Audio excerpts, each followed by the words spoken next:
அனைவருக்கும் இனிய சிவகாலை வணக்கம். சுவாமி சதுரகிரி சஞ்சீவ் லாவடி கருப்ப சுவாமி சந்தன மகாலிங்கமூர்த்தி சுந்தரமூர்த்தி சதுரகிரி சித்தர்களை போற்றி.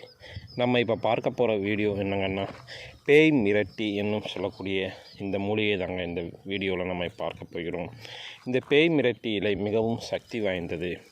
இந்த பேய் மிரட்டி இலையை நம் தொட்டாலே நம்மிடம் இருக்கக்கூடிய எதிர்மறை சக்திகள், தீய சக்திகள் அனைத்துமே ஓடிவிடும். இந்த இலை மிகவும் அரிதான மூலிகையாகும். இது பெருந்தும்பை என்று சொல்லுவார்கள் கிராமப்புறத்தில். இந்த பேய் மிரட்டி இலையை நம் பொடியாக்கி பசுஞ்சான விபூதியில் கலந்து நமக்கு பிறருக்கு, நமது வாசகர்களுக்கு மற்றும் நமது நண்பர்களுக்கு யாரேனும் கொடுத்தால் அவருக்கு பிடித்த பேய் எல்லாம் ஓடிவிடும். அதாவது எதிர்மறை சக்திகள், தீய சக்திகள் எதுவாக இருந்தாலும் அவர்களை விட்டு ஓடிவிடும். பசுஞ்சான விபூதியில் பேய் மிரட்டி இலையை தயாரிப்பது என்பது ஒரு கற்பமாகவே உள்ளது.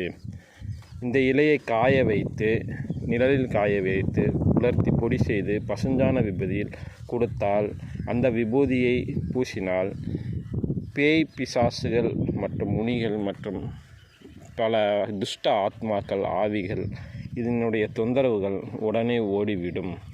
இதனை நம் தொட்டாலே நமக்கு கெட்ட சக்திகள், கெட்ட வைப்ரேஷன்கள் எதுவாக இருந்தாலும் ஓடிவிடும். கிராமப்புறத்தில் மற்றும் சாலையோரங்களில் இது காணப்படும் இந்த பேய் மிரட்டி செடி.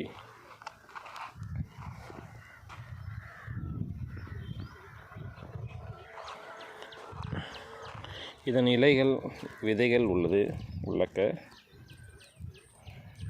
இது வீடுகளில் வளர்க்கலாம். வீடுகளில் வாசலில் வளர்த்தால் நம் வீட்டிற்கு வரக்கூடிய துஷ்ட சக்திகள் மற்றும் துஷ்ட ஆவிகள், பேய்கள் உடனே ஓடிவிடும். இது மருத்துவத்தில், சித்த மருத்துவத்தில் அதிக இடங்களில் பயன்படுத்துகிறது. மாந்திரிகவாதிகள் மை அரைக்கும், அதாவது மை என்று சொல்வார்கள், பேய் பிசாசுகளை ஓட வைக்கக்கூடிய துஷ்ட மைகளை தயாரிக்க இந்த பேய் மிரட்டி இலை பயன்படுகிறது. அனைவரும் நமது யூடியூப் வீடியோவுக்கு மற்றும் லைக் செய்யும்படி, சப்ஸ்கிரைப் செய்யும்படி அன்புடன் கேட்கிறோம். சிவாய நமः.